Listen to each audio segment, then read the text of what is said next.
D'abord, vous avez entrepris une visite sur le terrain de proximité. Cette tournée s'inscrit dans quel cadre? Ben, vous l'avez dit vous-même, on ne peut pas donner du travail aux gens et ne pas vérifier ce qui est en train de se faire au quotidien. C'est dans ce cadre que le département, à travers le cabinet, on a décidé de faire une petite tournée entre sur le stade, comment on va appeler ça, de la mission, celui de Yimbaya et celui de Koloma. Voilà. Et voilà, vous êtes venu.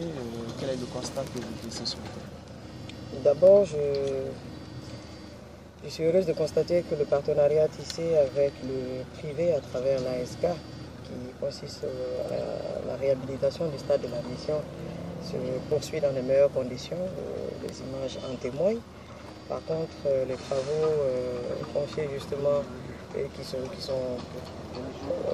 faits par le ministère des Sports à travers le BND ne se passent pas dans les meilleures conditions. À Yimbaya, les travaux encore restent nombreux à faire. Au niveau de Koloma également, on est au regret de constater que l'entreprise se plaint du temps qu'ils n'arrivent pas à obtenir à travers les multiples marches qui les empêchent de prendre des risques en amenant leur matériel et surtout les ouvriers également. Pour nous, c'est vraiment déplorable parce qu'au stade où nous sommes, je pense que les jeunes ont besoin de loisirs et d'avoir des choses en tout cas autour desquelles ils pourraient s'occuper à travers le sport par exemple. Et donc je pense que les entreprises doivent, en dehors en tout cas de celle de Koloma et du stade de la mission, l'entreprise qui travaille actuellement à Yimbaya devrait se remettre en cause parce que je pense qu'il est temps qu'on passe certainement à la résiliation du contrat. Parce qu'on ne peut pas comprendre que les travaux se fassent de façon cosmétique et que lorsque vous approchez le site, vous vous rendez compte que c'est vraiment pratiquement bâclé. J'espère que la Direction nationale des infrastructures va prendre ses dispositions pour que dans les jours à suivre, qu'on sache si l'on peut continuer avec cette entreprise ou non. Okay. Vous avez très énervé quand même. Pas s'énerver, mais ce qui est clair est clair. Quand vous allez sur le site, il n'y a pas de mots pour décrire ce qu'on voit, il y a seulement qu'à voir. Et donc, on ne peut pas continuer à octroyer des contrats comme ça et puis ensuite on se met je sais pas moi, à tourner autour de ces travaux-là.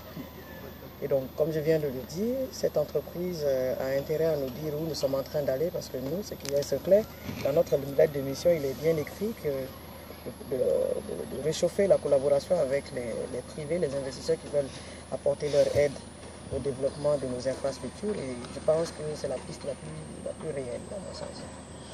C'est bon. Alors sur le terrain, est-ce qu'il y a une compétition, des compétitions sportives prévues, ce qui motive certainement votre tournée à ce jour? Le ministère des Sports a l'obligation de ce que nous appelons l'élaboration de la politique nationale du sport et ainsi rendre accessible la pratique du sport à tout citoyen qui le désire. Et donc, c'est dans ce cadre que n'importe quel pays, à travers ses communes, initie ce qu'on appelle des stades de proximité pour que n'importe quel jeune qui veut aujourd'hui, même une personne âgée, veut pratiquer du sport, qu'il ait en tout cas un espace dédié à cela. Et c'est dans ce cadre donc que ces stades de proximité doivent paraître même normalement banal. Ce n'est pas à cause d'une compétition. On a parlé des stades de proximité, comme je le disais tantôt. Mais c'est vraiment mettre à la disposition des citoyens un espace pour leur permettre de pratiquer le sport. Pour une question faites-nous en 2023, et ce frotté a commencé, qu'on puisse les terminer et que progressivement l'on passe aux choses sérieuses à l'intérieur du pays. Mais il ne faut pas. Cette question soulève une autre problématique, celle du fait que la plupart des sites dédiés, en tout cas à la jeunesse et au sport, sont pratiquement bradés. Et donc, il y a déjà ce problème auquel le ministère des Sports est confronté, parce qu'il faut déjà ramener tous les terrains prévus dans le plan cadastral de l'État dans le portefeuille du sport et ensuite parler ou envisager même la construction, la réhabilitation de ces stades.